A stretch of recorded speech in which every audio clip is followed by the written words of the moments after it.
It happened to me for 3 days in a row. The first day brought rain, then came fog, then the snow. But each day the weather just ruined my plans for hot dogs and baseball and fun in the stands. So I called on my scientist friend, Dr. Sam. I said, "Are you busy?" He said, "Now I am. I know that you've come here with some harebrained scheme. So tell me which problems inspired this dream."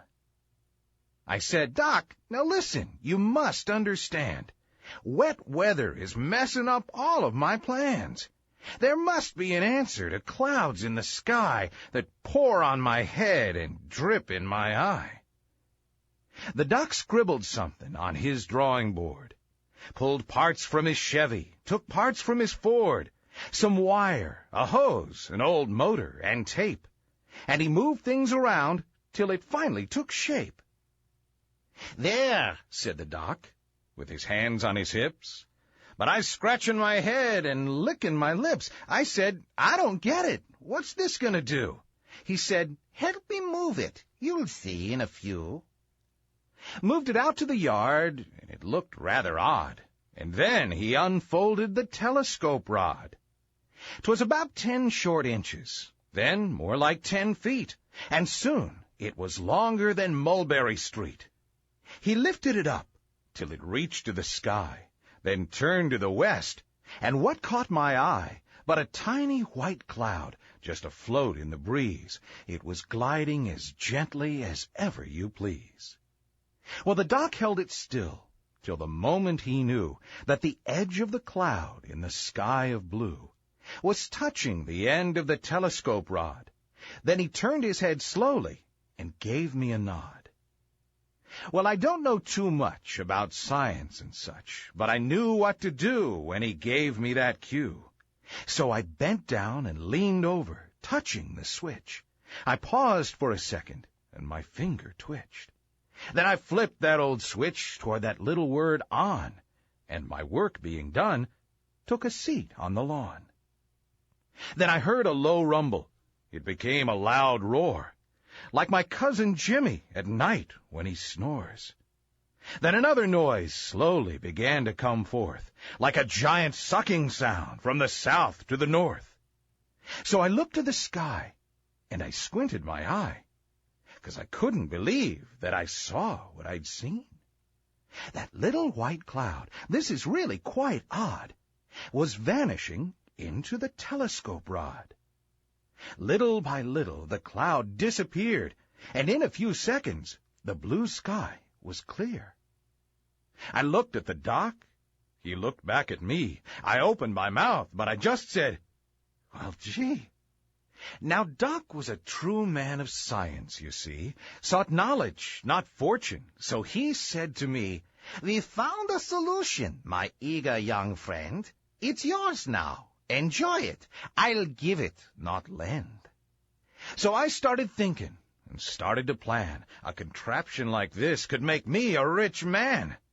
I figured I had to come up with a name that folks might remember when skies threatened rain.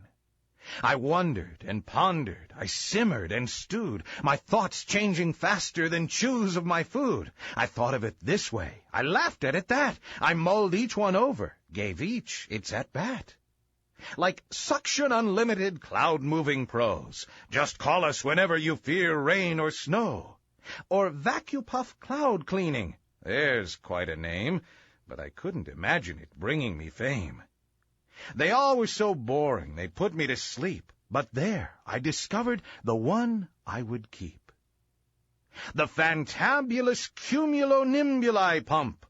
I woke with a grin and a small joyous jump. If you fear bad weather, just give us a call. With us, every cloud has no lining at all. Within a few hours, a call rang my phone. A local girls' soccer team's coach sighed and moaned. They had a big picnic planned the next day, but it looked like a thunderstorm stood in their way. It was scheduled for noon, so I said with a thrill, "Let's meet at the park at, say, 10 minutes till." We met there, and sure enough, as they'd been warned, the dark clouds had gathered. The girls were forlorn. I said, never fear and never say yuck. Just write me a check for a cool $50. They handed it over. I turned from the crowd. I flipped on my gizmo and sucked up those clouds. The girls in their coach gave me high fives and smiles. Their picnic was saved. No small storm cramped their styles. I drove away smiling and thought in my heart, not bad for a guy no one thought was too smart. For the next several weeks, I was one busy guy, rescuing plans as I vacuumed the sky. I made lots of money. It made lots of friends, this power I had to control weather trends. And then, in the winter, some odd things began. A businessman called and he said, "Here's my plan. I don't want to see any snow here all year, 'cause I know this could help me sell more camping gear." This seemed quite a reasonable course to pursue, to keep the sky clear, a bright sparkling blue. But then came some carolers, store Santas too, who said, "It's not Christmas when no snow's in view."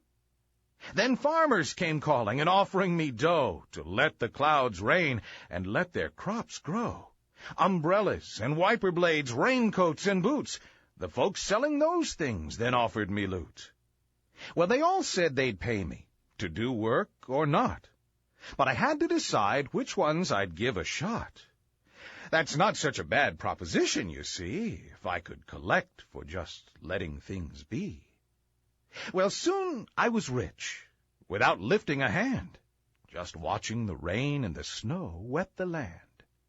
All the rain rusted my weird wind machine, way too much hassle to keep dry and clean. Finally, I junked it. It went to the dump, my Fantabulous Cumulo Nimbuli pump. And so ends my story. I'm happy, not sad. I bought a pro baseball team. Things aren't so bad. It's such a long story. To tell it, such strain. I think I'll relax with a stroll in the rain.